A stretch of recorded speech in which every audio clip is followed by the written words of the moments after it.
దృష్టి యుద్ధం. ప్రతిరోజు ఉదయం మీరు కళ్ళు తెరవగానే ఒక యుద్ధం మొదలవుతుంది. అది సరిహద్దుల్లో జరిగే యుద్ధం కాదు. మీ చేతిలో ఉన్న ఫోన్తో, మీ చుట్టూ ఉన్న శబ్దాలతో, మీ మనసులో మెదిలే వేల ఆలోచనలతో జరిగే యుద్ధం. మీరు గమనించారా? ఒకప్పుడు మనం గంటల తరబడి పుస్తకాలు చదివేవాళ్లం. కాని ఇప్పుడు ఒక 2 నిమిషాల వీడియోను కూడా స్కిప్ చెయ్యకుండా చూడలేకపోతున్నాం. మన ఏకాగ్రతను ఎవరో దొంగిలిస్తున్నారు. ఎందుకంటే పోగొట్టుకున్న ఆ ఏకాగ్రత అనే అద్భుత శక్తిని తిరిగి ఎలా పొందాలో ఈరోజు మనం నేర్చుకోబోతున్నాం. మెదడు వెనుక ఉన్న science, the biology of focus. మన మెదడులో ప్రీఫ్రంటల్ కార్టెక్స్ అనే భాగం ఉంటుంది. ఇదే మన ఏకాగ్రతకు బాధ్యత వహిస్తుంది. కాని మనం ఎప్పుడైతే సోషల్ మీడియా స్క్రోల్ చేస్తామో మన మెదడులో డోపమైన్ అనే కెమికల్ విడుదలవుతుంది. ఇది ఒక డ్రగ్ లాంటిది. తక్కువ సమయంలో ఎక్కువ ఆనందమిచ్చే పనులకే మన మెదడు అలవాటు పడిపోయింది. అందుకే కష్టమైన పని లేదా చదువు అంటే మన మెదడు భయపడుతుంది. మనం సోమరిపోతులం కాదు, మన మెదడు డోపమైన్ లూప్లో చిక్కుకుపోయింది. దీని నుండి బయటపడాలంటే మనం మన మెదడును తిరిగి రీవైర్ చేయాలి. అధ్యాయం 3: డిజిటల్ మాయాజాలం మరియు నిర్విషీకరణ. Digital detox. మీ ఫోన్ ఒక పరికరం కాదు, అది వేల మంది ఇంజనీర్లు కలిసి మీ ఏకాగ్రతను దెబ్బతీయడానికి తయారుచేసిన ఒక ఆయుధం.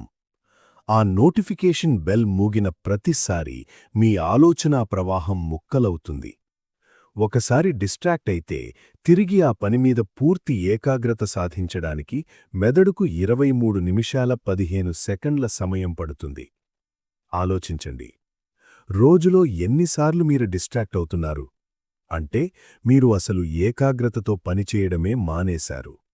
అందుకే నో ఫోన్ జోన్స్ ఏర్పాటు చేసుకోండి. కనీసం పనిచేసేటప్పుడు ఫోన్ పక్కగదిలో ఉండాలి.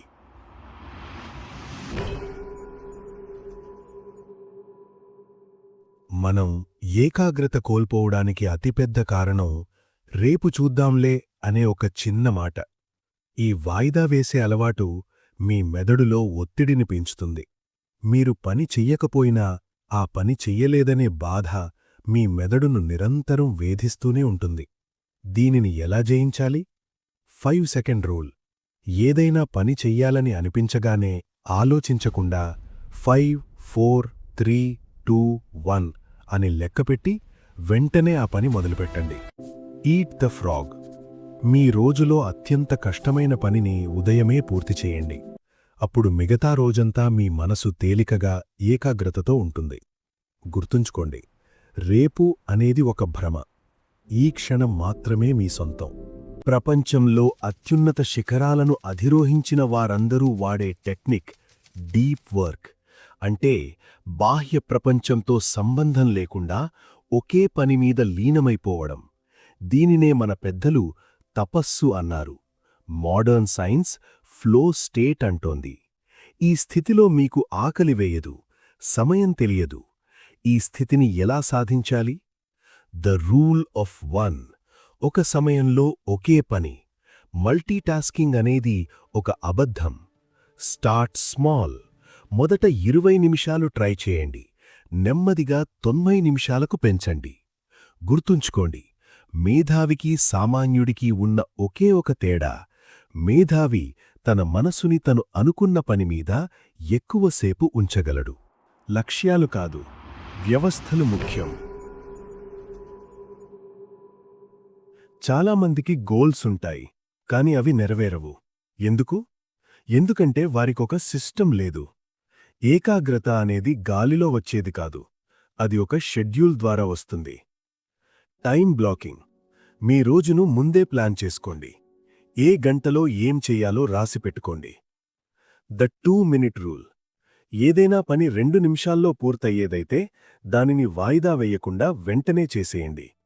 మీరొక విజేతలా మారాలంటే మీరు మీ ఫలితం మీద కాకుండా మీ రోజువారీ పద్ధతుల మీద ఏకాగ్రత పెట్టాలి.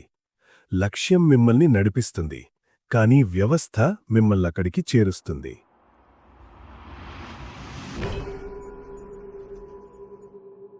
ఏకాగ్రత అనేది బయట వెతికేది కాదు, అది లోపల నుండి వచ్చేది. మన పూర్వీకులు దీనిని త్రాటక ధ్యానం ద్వారా సాధించేవారు. ఒక దీపం జ్యోతిని లేదా ఒక చుక్కను రెప్పవెయ్యకుండా చూడటం ద్వారా కంటిచూపుతో పాటు మనసు కూడా నిలకడగా మారుతుంది. అలాగే భ్రమరీ ప్రాణాయామం మీ మెదడులోని నరాలను శాంతపరుస్తుంది. రోజుకు కేవలం 10 నిమిషాల మౌనం మీ ఆలోచనల వేగాన్ని తగ్గిస్తుంది. నిశ్శబ్దంలోనే అద్భుతమైన ఐడియాలు పుడతాయి. మీ మెదడు ఒక సరస్సు అయితే ఆలోచనలు అందులో అలలు. ఆ అలలు ఆగినప్పుడే మీకు స్పష్టత కనిపిస్తుంది.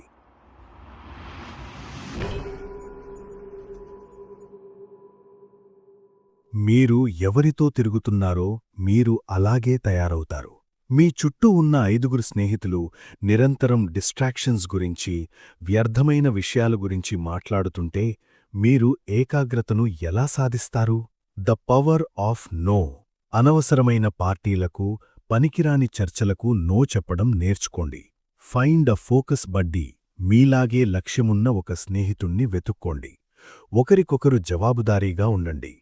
ఒంటరిగా ఉన్నా సరే విజయం వైపు నడవండి, కాని తప్పుదారి పట్టించే గుంపులో మాత్రం ఉండకండి. మీ ఏకాగ్రతను గౌరవించని వారికి మీ జీవితంలో చోటు ఇవ్వకండి. ఒకవేళ మీరీ రోజు ఏకాగ్రత కోల్పోతే, ఒకవేళ మీరు అనుకున్న పని చెయ్యలేకపోతే నిరాశపడకండి. ఏకాగ్రత అనేది ఒక కండరం లాంటిది. జిమ్కి వెళ్లిన మొదటి రోజే బరువులెత్తలేము, ప్రాక్టీస్ చెయ్యాలి. ఈరోజు విఫలమైతే రేపు మళ్లీ ప్రయత్నించండి.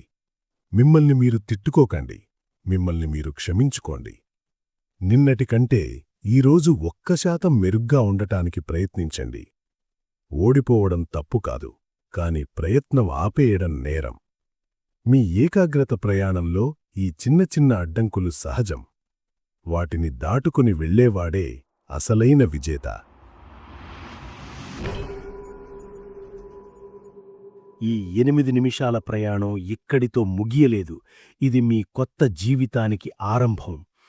ఏకాగ్రత అనేది ఒక్కరోజులో వచ్చే మ్యాజిక్ కాదు, అది ప్రతిరోజూ చేసే సాధన.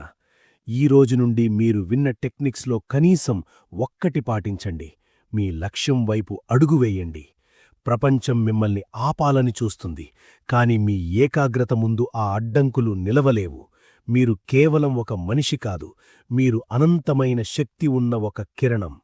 లేవండి, మీ ఏకాగ్రతతో మీ భవిష్యత్తును మీరే రాసుకోండి. జై హింద్.